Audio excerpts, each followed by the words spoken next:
സ്നേഹസമ്പന്നരായ സമാധരണീയരായ സത്യവിശ്വാസികളെ, സത്യവിശ്വാസിനികളെ, സർവശക്തനായ സ്രഷ്ടാവിൻ്റെ അതിമഹത്തായ അനുഗ്രഹത്താൽ വ്രതവിശുദ്ധിയുടെ നിറവിൽ ഏകദൈവ വിശ്വാസത്തിൻ്റെ മാർഗത്തിലുള്ള ആത്മസമർപ്പണത്തിൻ്റെയും ആത്മസംയമനത്തിൻ്റെയും സമുന്നതമായ പാഠഭാഗങ്ങൾ ഉൾക്കൊണ്ടുകൊണ്ട് വിശ്വസാഹോദര്യത്തിൻ്റെയും സമസൃഷ്ടി സ്നേഹത്തിൻ്റെയും സമഭാവനയുടെയും മാനവിക ഐക്യത്തിൻ്റെയും അതിർത്തികളില്ലാത്ത മനുഷ്യ സൗഹാർദ്ദത്തിൻ്റെയും സമുന്നതമായ മുദ്രാവാക്യങ്ങൾ മുഴക്കി ലോകത്തിന്റെ വിവിധ ഭാഗങ്ങളിലുള്ള സത്യവിശ്വാസികൾ ഇന്ന് ഈദുൽ ഫിത്ർ ആഘോഷിക്കുകയാണ്. കിഴക്കു നിന്നും പടിഞ്ഞാറ് നിന്നും വടക്കു നിന്നും തെക്കു നിന്നും ദിഗന്ധങ്ങൾ പൊട്ടുമാറച്ചത്തിൽ അന്തരീക്ഷത്തെ ഇന്ന് മുഖരിതമാക്കിക്കൊണ്ടിരിക്കുന്ന ശബ്ദമെന്നാണ്. നേതാവെന്ന നീതനെന്ന, ചെറിയവനെന്ന വലിയവനെന്ന, പണക്കാരനെന്ന പണിക്കാരനെന്ന, പൗരസ്ത്യനെന്ന പാശ്ചാത്യനെന്ന വ്യത്യാസമില്ലാതെ വിശ്വാസികളുടെ അകത്തളങ്ങളിൽ നിന്ന് കണ്ടങ്ങളിൽ തട്ടി അധരങ്ങളിലൂടെ തക്ബീറിന്റെ മധുരിക്കുന്ന മന്ത്രധ്വനികളൊന്നും ഉയർന്നു പൊങ്ങുകയാണ്. അല്ലാഹു അക്ബർ, അല്ലാഹു അക്ബർ, അല്ലാഹു അക്ബർ, ലാ ഇലാഹ ഇല്ലല്ലാഹു വല്ലാഹു അക്ബർ, അല്ലാഹു അക്ബർ വലില്ലാഹിൽ ഹംദ്. അല്ലാഹുവാണ് ഏറ്റവും വലിയവൻ, അവൻ തന്നെയാണ് ആരാധ്യൻ. സർവവിധ സ്തുതികളും സങ്കീർത്തനങ്ങളും അവന് മാത്രമാകും. അത്യത്ഭുതങ്ങൾ നിറഞ്ഞ ഈ മഹാപ്രപഞ്ചത്തെ സൃഷ്ടിച്ചണിയിച്ചൊരുക്കിയിട്ടുള്ള, ആകാശഭൂമികളിൽ വ്യാപിച്ചു കിടക്കുന്ന അസംഖ്യം ജീവജാലങ്ങളെ സൃഷ്ടിക്കുകയും അവയ്ക്ക് ജൈവബോധം നൽകുകയും ചെയ്തിട്ടുള്ള ചെറുതും വലുതുമായ വിഭിന്നങ്ങളായ സൃഷ്ടിജാലങ്ങൾക്കിടയിൽ തീർത്തും വ്യത്യസ്തമായിട്ടുള്ള പ്രകൃതങ്ങളുണ്ടെങ്കിലും പാരസ്പര്യം സൃഷ്ടിച്ചുകൊണ്ട് പ്രപഞ്ചത്തിന്റെ സന്തുലിതാവസ്ഥ മുന്നോട്ട് നയിച്ചുകൊണ്ടിരിക്കുന്ന സാക്ഷാൽ ആരാധ്യനായ അല്ലാഹു സുബ്ഹാനഹു വ തആലയാണ് ഏറ്റവും വലിയവൻ. അവനേക്കാൾ വലിയവനില്ല. അവനാണ് ഏറ്റവും മഹാൻ. അവനേക്കാൾ മഹത്വമുള്ളവരില്ല. അതുകൊണ്ട് തന്നെ സൃഷ്ടികൾ സമർപ്പിക്കുന്ന ആരാധനകളഖിലം, പ്രാർത്ഥനകളഖിലം, നേർച്ച വഴിപാടുകളഖിലം, അഭൗതികമായ തേട്ടങ്ങളഖിലം സ്രഷ്ടാവും സംരക്ഷകനുമായിട്ടുള്ള അള്ളാഹുവിന് മാത്രം അർഹതപ്പെട്ടതാണ്, അവകാശപ്പെട്ടതാണ്. മനുഷ്യർ അപ്രകാരം മാത്രമേ ചെയ്യുവാൻ പാടുള്ളൂ. ഇതാണ് യഥാർത്ഥത്തിൽ തക്ബീറിന്റെ ഉള്ളടക്കം. ചിലരെങ്കിലും തെറ്റിദ്ധരിച്ചിട്ടുള്ളത് പോലെ ഈ തക്ബീർ എന്ന് പറയുന്നത്, അല്ലാഹു അക്ബർ എന്ന് പറയുന്ന മുദ്രാവാക്യം വർഗീയതയുടേതല്ല, വിധ്വംസനത്തിന്റെ കുഴൽവത്തല്ല, വിഭാഗീയതയുടെ കാഹളമല്ല.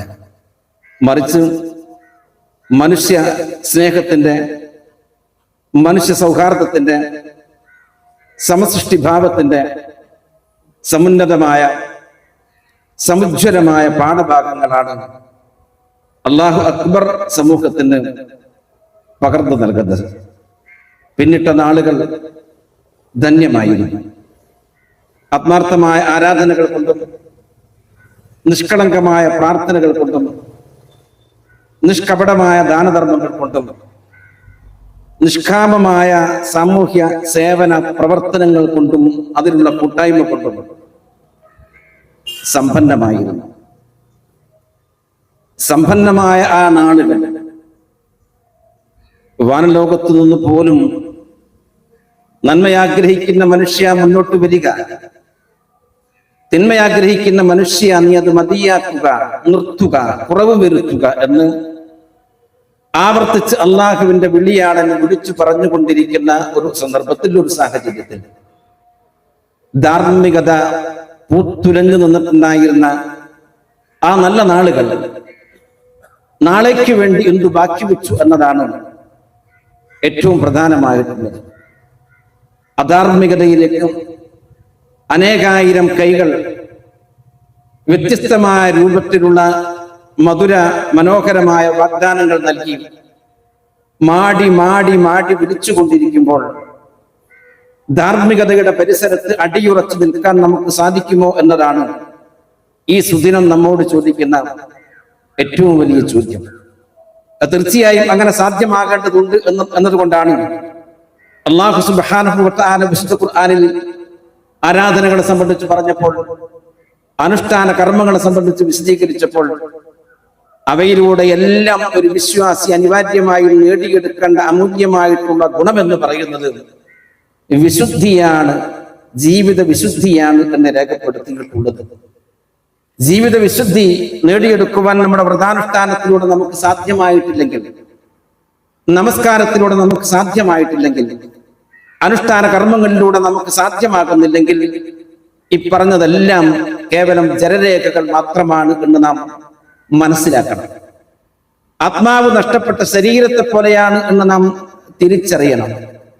തീർച്ചയായും ജീവനുള്ളതായി മാറണമെങ്കിൽ, ചൈതന്യം സമ്പൂർണമായി തീരണമെങ്കിൽ ആരാധനകൾക്ക് നൈരന്തര്യ ബോധമുണ്ടാകണം.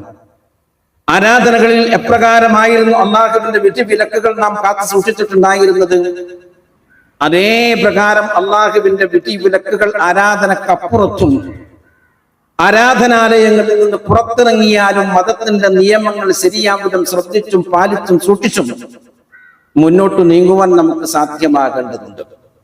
അവർക്കാണ് വിജയം, അവർക്ക് മാത്രമാണ് വിജയം, അല്ലാത്തവർക്ക് പരാജയമായിരിക്കും. അല്ലാഹു സുബ്ഹാനഹു വ തആല പറഞ്ഞില്ലേ, ലില്ലദീന അഹ്സനു ലില്ലദീന ഇസ്തജാബു ലിറബ്ബിഹിമുൽ ഹുസ്ന.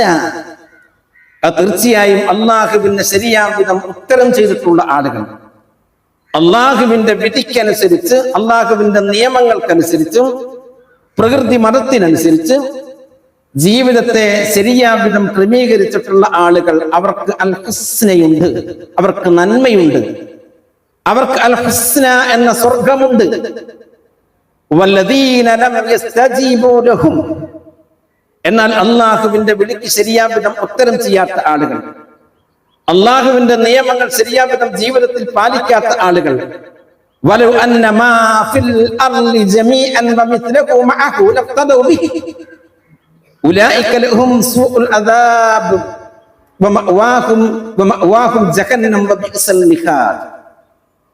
അള്ളാഹുവിന്റെ വിധിവിലക്കുകൾ ജീവിതത്തിന്റെ വ്യത്യസ്തമായ മേഖലകളിൽ ശരിയാവിധം ശ്രദ്ധിക്കാത്ത, പാലിക്കാത്ത, സൂക്ഷിക്കാത്ത ആളുകൾ, അവരെ സംബന്ധിച്ചിടത്തോളം അവർക്ക് തീരാ നഷ്ടമാണ്.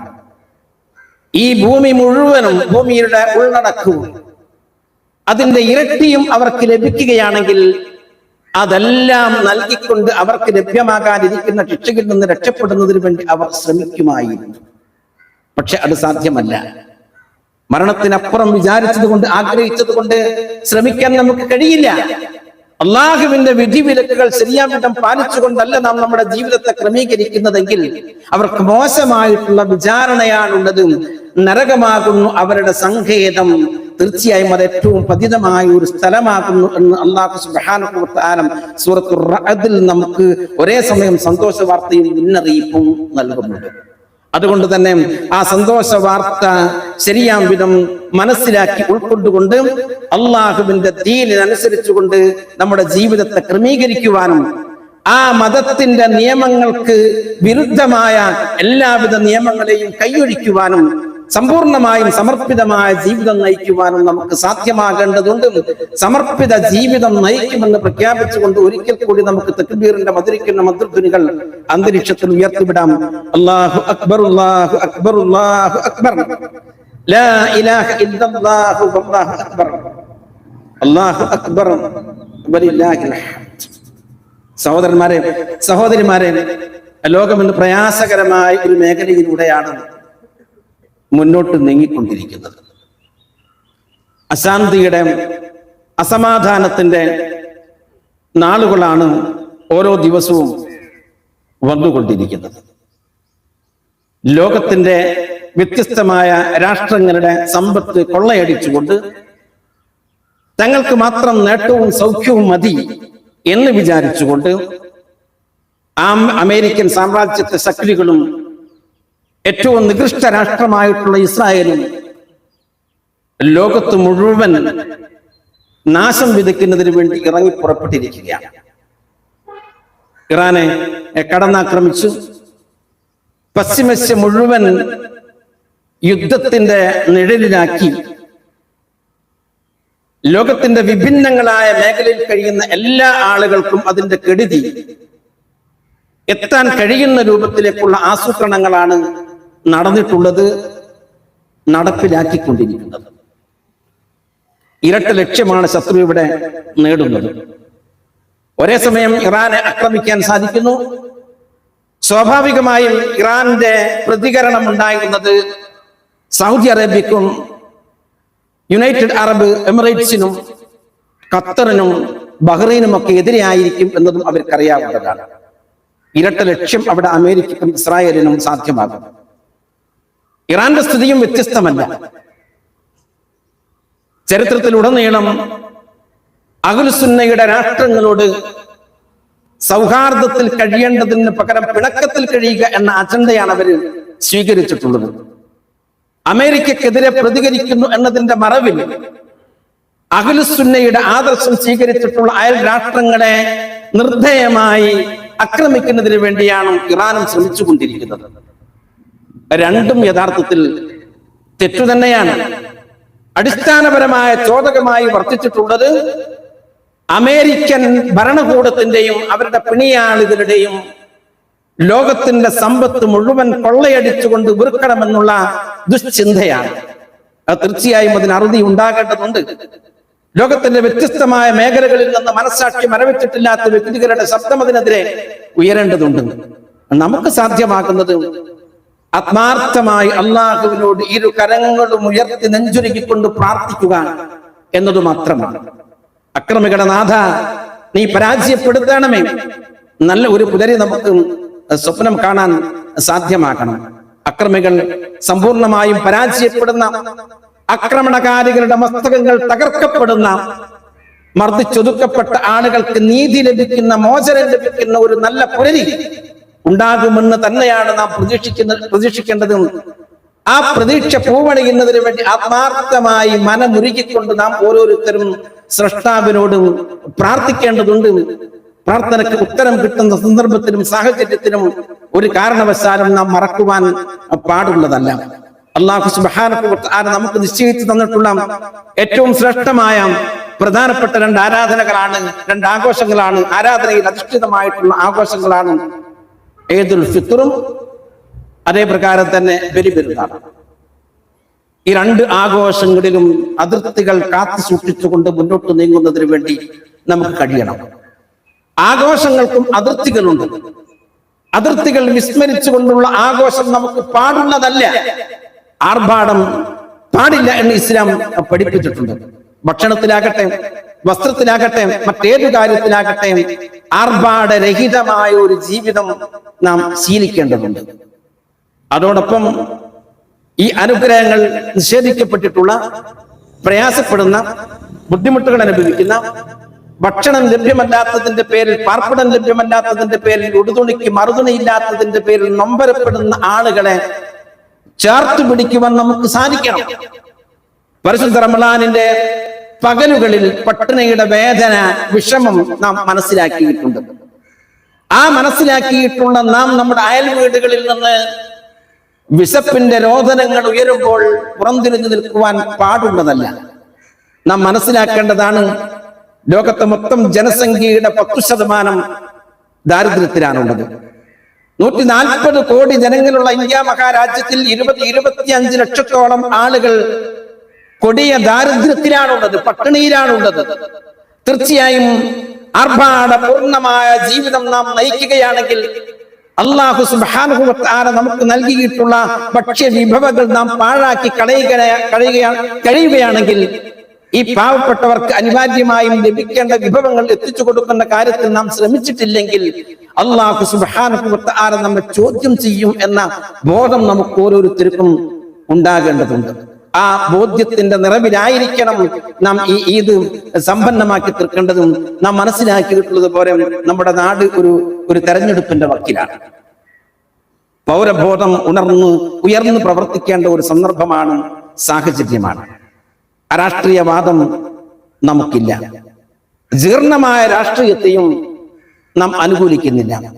നാടിന്റെ പൈതൃകം കാത്തു സൂക്ഷിക്കുന്ന, വ്യത്യസ്തമായ മതങ്ങൾക്കിടയിൽ, മതവിശ്വാസികൾക്കിടയിൽ സൗഹാർദ്ദം നിലനിൽക്കണമെന്ന് അഭിലഷിക്കുന്ന, മതനിരാസത്തിൽ അധിഷ്ഠിതമായിട്ടുള്ള ചിന്താഗതിയെ പ്രോത്സാഹിപ്പിക്കാത്ത വ്യക്തികളെ, കൂട്ടായ്മകളെ, സംഘങ്ങളെ ഭരണരഥത്തിലേക്ക് കൊണ്ടുവരുന്നതിന് വേണ്ടി നമ്മിലുള്ള സമ്മതിദാനാവകാശം ശരിയാം വിധം നാം വിനിയോഗിക്കണം. അങ്ങനെ വിനിയോഗിച്ചുകൊണ്ടും രാഷ്ട്രീയത്തിൽ ആശാസ്യമായ പ്രവർത്തനങ്ങളിൽ പങ്കെടുത്തുകൊണ്ടും രാഷ്ട്രത്തിന്റെ പുനർനിർമ്മാണ പ്രക്രിയയിൽ പങ്കാളികളാകുന്നതിന് വേണ്ടിയും നാം ഓരോരുത്തരും ശ്രമിക്കേണ്ടതുണ്ടും ശ്രദ്ധിക്കേണ്ടതുണ്ടും. ഈ സുദിനത്തിൽ നമ്മുടെ കുടുംബ സന്ദർശനം വിസ്മരിക്കുവാൻ പാടില്ല. രോഗികളായിട്ടുള്ള ആളുകൾ കുടുംബത്തിനും നമ്മുടെ പരിചയത്തിനും അല്ലാതെയും ഒക്കെ ഉണ്ട്. അവരെയൊക്കെ കാണുവാനും ആശ്വാസം പകരുവാനും ചേർത്ത് പിടിക്കുവാനും ഒക്കെ നമുക്ക് കഴിയേണ്ടതുണ്ട്. അല്ലാഹു സുബ്ഹാനഹു വ തആല അതിന് നമുക്ക് തൗഫീഖ് നൽകുമാറാകട്ടെ. ലോകത്തിന്റെ വിവിധ ഭാഗങ്ങളിൽ പ്രയാസങ്ങൾ അനുഭവിക്കുന്ന, ബുദ്ധിമുട്ടുകൾ അനുഭവിക്കുന്ന, ദുരിതങ്ങൾ അനുഭവിക്കുന്ന വിശ്വാസ സഹോദരങ്ങൾക്കും നാഥ നീ തുറവിയും സമാധാനവും നൽകുമാറാകണമേ.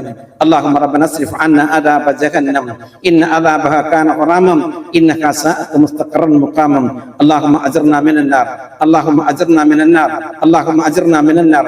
اللهم أيد وحدة الموحدين وفرق بين صفوف الكافرين ومزق كل ممزق بين أعداء الدين يا رب العالمين.